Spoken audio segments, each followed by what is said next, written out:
இன்றைக்கி ரொம்ப எம்மியான வாழைக்காய் புட்டு எப்படி செய்யலான்னு பார்க்கலான்னு ட்ரை பண்ணி பாருங்கள், நல்லாயிருக்கும். நான் ஒரு வாழைக்காய் வந்து இட்லி பாட்டில் ஒரு 5 மினிட்ஸ் பாயில் பண்ணி வச்சுக்கிட்டேன். பாயில் பண்ணதுக்கப்புறம் அதை நல்லா துருவி வச்சுக்கோங்க. துருவினதுக்கப்புறம் 1/2 டேபிள் ஸ்பூன் ஜீரகம், ஒரு பச்சை மிளகாய், 2 காஞ்ச மிளகாய், கறிவேப்பிலை, ஜீரகம், 2 பல்லு பூண்டு இதெல்லாம் வந்து ரெடி பண்ணி வச்சுக்கோங்க. எண்ணெய் காஞ்சதுக்கப்புறம் ஜீரகம் போட்டு பொரிஞ்சதுக்கப்புறம் நம்ம வச்சுருக்க இன்க்ரீடியன்ட்ஸ் எல்லாமே ஆட் பண்ணிக்கோங்க. வெங்காயம், பச்சை மிளகாய், காஞ்ச மிளகாய் எல்லாம் வதக்கி விடுங்க. இதெல்லாம் நல்லா வதங்கினதுக்கப்புறம் 1/2 டேபிள் ஸ்பூன் மஞ்சள் தூள் சேர்த்து நான் வதக்கி விடுங்க. மஞ்சள் தூள் சேர்த்து வாழைக்காய் சேர்க்க வேண்டாம். மஞ்சள் தூள் போட்டு அதை கொஞ்சம் வதக்கி விட்டதுக்கப்புறம் நம்ம துருவி வச்சுருக்க வாழைக்காய் சேர்த்து நல்லா கிளறி விடுங்க. இப்போ தேவையான அளவுக்கு உப்பு ஆட் பண்ணிக்கோங்க.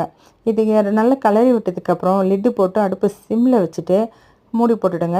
ஒரு 2 மினிட்ஸ் கழித்து மறுபடியும் அதை கொஞ்சம் கிளறி விட்டிங்கன்னா ஆல்ரெடி நம்ம பாயில் பண்ணிவிட்டு நம்ம செய்கிறோம். அதனால் இது ரொம்ப டேஸ்ட்டாக இருக்கும். ட்ரை பண்ணி பாருங்கள். லஞ்சுக்கு ரொம்ப ஆப்டான வாழைக்காய் புட்டு தயார்.